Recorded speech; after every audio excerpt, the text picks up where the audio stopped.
उससे मुलाकात बारिश के एक दिन हुई थी, शहर की सबसे पुरानी लाइब्रेरी के बाहर, जहाँ जमीन पर पानी जमा था और हवा में पुरानी किताबों की खुशबू रची हुई थी। मैं अपनी छतरी संभाल रहा था कि अचानक उसकी डायरी हाथ से गिर गई। सूरी, उसने हल्की सी मुस्कुराहट के साथ कहा। उस मुस्कुराहट में अजीब सा सुकून था, जैसे कोई भूली बिसरी पहचान अचानक याद आ गई हो। हम दोनों ने एक साथ डायरी उठाने के लिए हाथ बढ़ाया और हमारी उंगलियां आपस में टकरा गईं। बारिश तेज हो गई, मगर उस लम्हे वक्त जैसे थमसा गया। उसका नाम अरीशा था।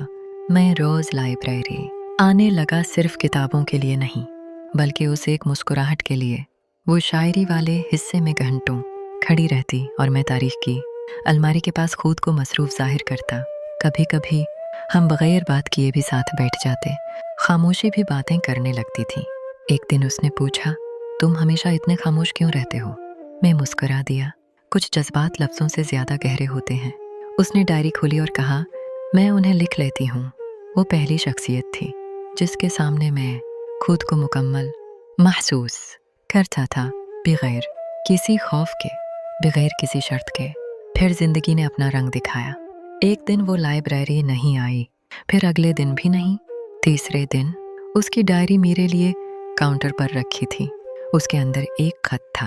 कुछ मोहब्बतें साथ रहने के लिए नहीं होते, कुछ सिर्फ दिल को बदलने के लिए आती हैं। मुझे जाना पड़ रहा है, मगर तुम मेरी हर दुआ में रहोगे।